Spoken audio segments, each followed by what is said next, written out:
ನಿನ್ನೆ ಫಿಲ್ಮ್ಗೂ ಪ್ಲ್ಯಾನ್ ಇತ್ತು. ಅದಕ್ಕೆ ನಮ್ಮ ದೋಸ್ತಗೆ ಕೇಳಿದೆ, ಅವ್ನು ಬರಲಿಲ್ಲ. ಅದಕ್ಕೆ ತಲೆ ಕೆಟ್ಟು ಒಬ್ಬನೇ ಹೊಂಟೆ ನಾನು. ಹೋಗುವಾಗ ಸೂರ್ಯ ಭಾಳ ತಂಪು ಫೀಲ್ ಕೊಡತ್ತಿದ್ದ.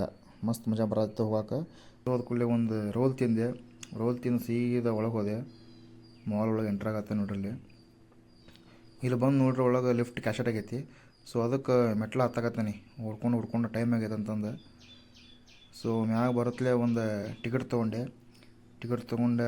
ಒಳಗೆ ಹೊಂಟೆ ನೋಡ್ರಿ. ಫುಲ್ ಹೌಸ್ಫುಲ್ ಇತ್ತು ನಿನ್ನೆ ಶೋ. ಬಂದೆ, ನಮ್ಮ ಸುದೀಪಂದು ನೋಡಿ ಫುಲ್ ಖುಷಿ ಆಯ್ತು. ಏನು ಕಿಚನ್ದ ಪಿಕ್ಚರ್ ನೋಡ್ಬೇಕಂದ್ರೆ ಫುಲ್ ಮುಗೀತು. ಪಿಕ್ಚರ್ ಮುಗಿಸ್ಕೊಂಡು ಹೊರಗೆ ಹೊಂಟೆ. ಎಲ್ಲರೂ ಫುಲ್ ಖುಷಿಯಾಗಿ ಹೋಗಿ ಹೊಂಟಿದ್ರು ಹೊರಗೆ ಪಿಕ್ಚರ್ ನೋಡಿ. ಸೊ ಹಸುವಾಗಿತ್ತು ಮತ್ತು ಇನ್ನೊಂದು ರೋಲ್ ತಿಂದು ಸೀದಾ ಮನೆ ಕಡೆ ಹೊಂಟೆ. ಮನೆ ಕಡೆ ಹೋದ್ಮ್ಯಾಗ ಮನೆಯಾಗ ಏನಂತಾರೆ ನಮ್ಮ ಅವ್ವ ಅಂತ ಟೆನ್ಷನ್ ಇದ್ದಿತ್ತು. ಎಲ್ಲೋಗಿದ್ದಿಪ್ಪ ಅಂತ ಕೇಳಿದ್ಲು. ಇಲ್ಲೇ ಫ್ರೆಂಡ್ ಮನೆಗೆ ಹೋಗಿದ್ದೆ ಅಂಥೇಳಿ ಹೊತ್ಕೊಂಡು ಮಕ್ಕೊಂಬಿಟ್ಟೆ.